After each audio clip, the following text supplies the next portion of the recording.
Provengo da un paese prevalentemente musulmano, che ha visto succedersi diverse dittature militari, l'atroce massacro di estremisti religiosi e 3 guerre con la vicina India, con la quale condividiamo migliaia di anni di storia e patrimonio culturale.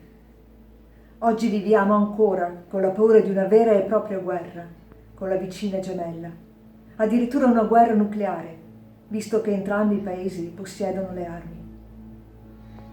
A volte per scherzo diciamo: i cattivi tempi sono buoni per il teatro. Non mancano le sfide da affrontare, le contraddizioni a cui essere esposti e gli status quo da sovvertire.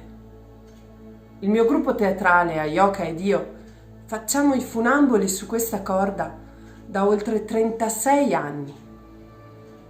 È proprio come camminare su una fune tesa, mantenere l'equilibrio tra intrattenimento ed educazione, tra indagare e imparare dal passato e prepararsi per il futuro, tra libera espressione creativa e scontri decisivi con le autorità, tra teatro socialmente critico ed economicamente sostenibile, tra l'idea di raggiungere le masse ed essere all'avanguardia. Si potrebbe dire che chi fa teatro debba essere un prestigiatore, un mago.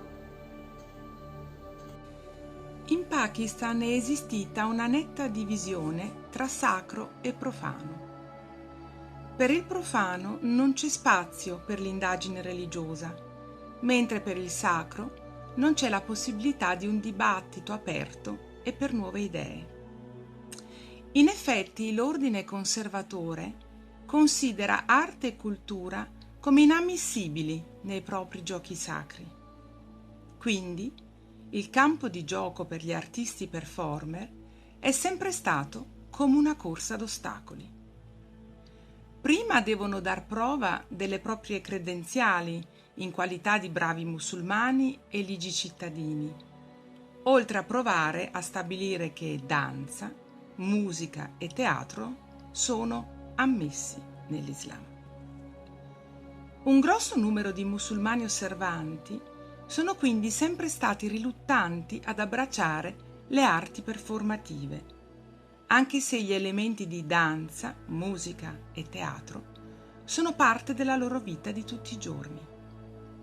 E poi siamo incappati in una subcultura che aveva il potenziale di portare sacro e profano sullo stesso livello.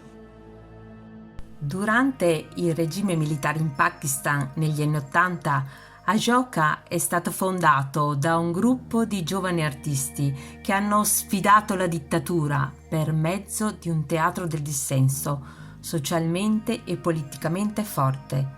Hanno scoperto che i loro sentimenti, la loro rabbia e la loro angoscia erano stati espressi in maniera stupefacente da un bardo sufi, vissuto 300 anni fa.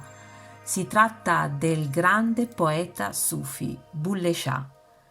Ayoka ha scoperto di poter realizzare dichiarazioni politicamente esplosive per mezzo della sua poesia, sfidando l'autorità politica corrotta e il bigotto ordine religioso. L'autorità poteva vietare e mettere al bando noi, ma non un poeta popolare e riverito come Bulleh Shah. Abbiamo scoperto che la sua vita era stata drammatica e radicale come la sua poesia, che gli aveva guadagnato fatua ed esilio durante la sua vita. Poi scrissi Bula, un testo sulla vita e la lotta di Bulleh Shah. Bula, come viene affettuosamente chiamato dalle masse dell'Asia meridionale, faceva parte di una tradizione di poeti sufi punjabi che sfidarono senza timore l'autorità degli imperatori e dei demagoghi del clero con la loro poesia e le loro azioni. Scrivevano delle aspirazioni delle masse usando la lingua del popolo. Nella musica e nella danza individuarono i mezzi per arrivare alla diretta associazione tra uomo e Dio. aggirando con disdegno gli approfittatori intermediari religiosi, rifiutarono la divisione di classe e di genere e guardarono al pianeta con meraviglia, come manifestazione dell'Onnipotente. Il Ministero per l'Arte di Lahore rifiutò il copione, sostenendo che non si trattava di una rappresentazione teatrale, ma semplicemente di una biografia.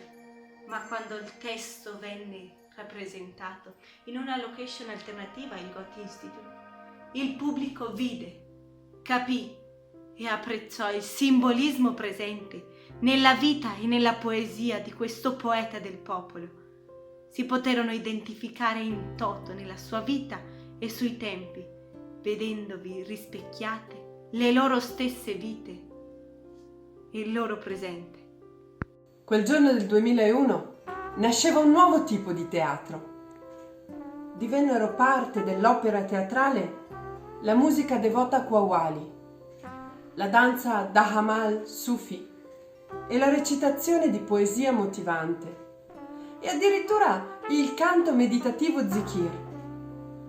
Un gruppo di Sikh che si trovavano in città per partecipare a una conferenza punjabi e avevano fatto un salto a vedere la rappresentazione, alla fine invasero il palcoscenico, abbracciando e baciando gli attori e piangendo. Stavano condividendo per la prima volta il palco con punjabi musulmani, dopo la divisione dell'India del 1947, che era risultata nella separazione di Punjab secondo linee comunitarie.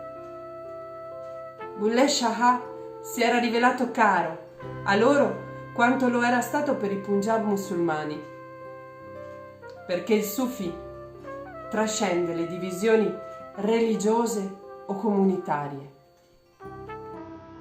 Questa memorabile premiere fu seguita dall'Odissea indiana di Bulleh Shah, iniziando con un tour pionieristico della parte indiana del Punjab. Bulleh fu rappresentato in India per lungo e per largo, addirittura in tempi di gravi tensioni tra i due paesi e in luoghi dove il pubblico adorò ogni momento dello spettacolo, pur non sapendo una sola parola di Punjab. Mentre le porte del dialogo politico e della diplomazia venivano chiuse una per una, le porte dei teatri e dei cuori del pubblico indiano rimasero spalancate. Durante il tour di Ajka, nel Punjab indiano nel 2004, dopo una performance accolta calorosamente da un pubblico rurale composto da migliaia di persone, un uomo venne piangendo all'attore che ricopriva il ruolo del grande Sufi. L'anziano era accompagnato da un giovane. Mio nipote è molto malato, vorrebbe per cortesia graziarlo con una benedizione. L'attore rimase sorpreso e disse: Babaji, non sono Bulleh Shah, sono solo un attore che interpreta questo ruolo. L'anziano signore iniziò a piangere e disse: La prego, benedica mio nipote, so che guarirà se lo farà. Suggerimmo all'attore di assecondare il desiderio dell'uomo. L'attore diede al ragazzo una benedizione. L'anziano rimase soddisfatto. Prima di andarsene, disse queste parole: Figliolo, non sei un attore, sei una reincarnazione di Bulleh Shah. Sei il suo avatar. Improvvisamente ci apparve evidente un concetto di teatro e di recitazione completamente nuovo, dove l'attore diventa la reincarnazione del personaggio che sta rappresentando. Nei 18 anni di tournée con Bula abbiamo notato una risposta simile da un pubblico apparentemente inesperto, per cui la performance non è solo un intrattenimento o un'esperienza di stimolazione intellettuale, ma un incontro spirituale capace di rimescolare gli animi. In effetti, l'attore che recitava il ruolo del maestro sufi di Bulleh Shah fu talmente influenzato dall'esperienza che divenne lui stesso un poeta sufi e da allora ha pubblicato 2 raccolte di poesie. Gli artisti coinvolti nella produzione hanno affermato che quando la performance ha inizio, loro sentono lo spirito del Bulleh Shah tra loro e il palcoscenico sembra essere elevato a un piano superiore. Uno studioso indiano scrisse un articolo sulla rappresentazione e lo intitolò "Quando il teatro diventa un tempio". Io sono un laico e il mio interesse per il sufismo è prevalentemente secolare.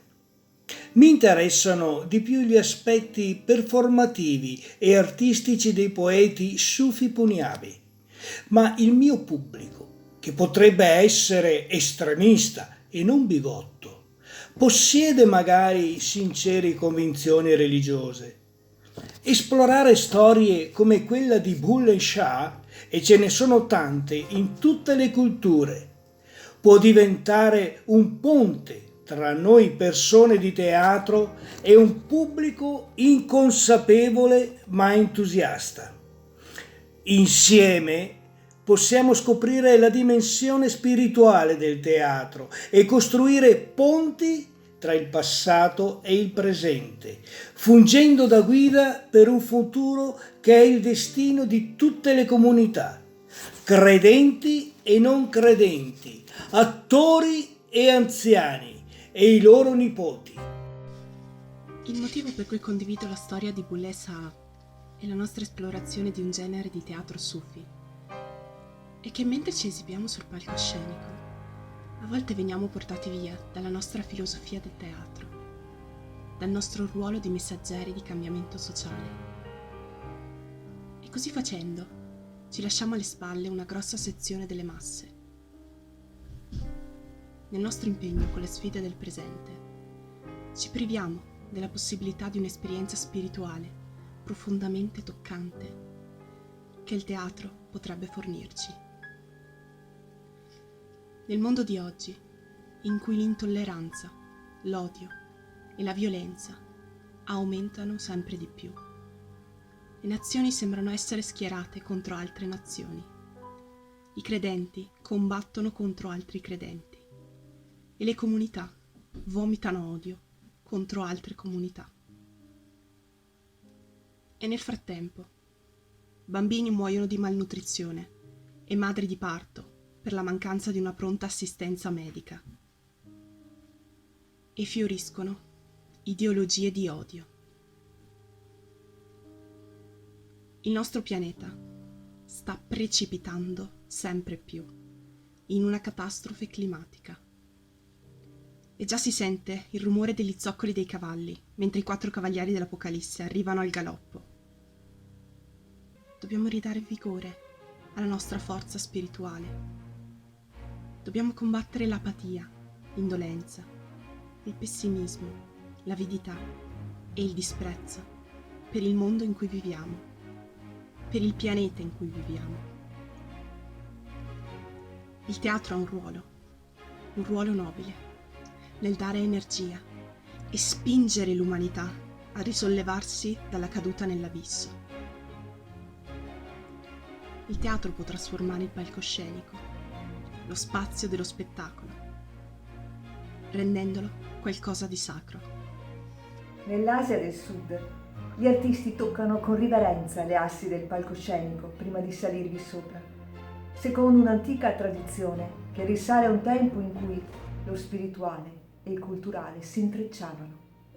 È tempo di riguadagnare questa relazione simbiotica tra l'artista e il pubblico, tra il passato e il futuro.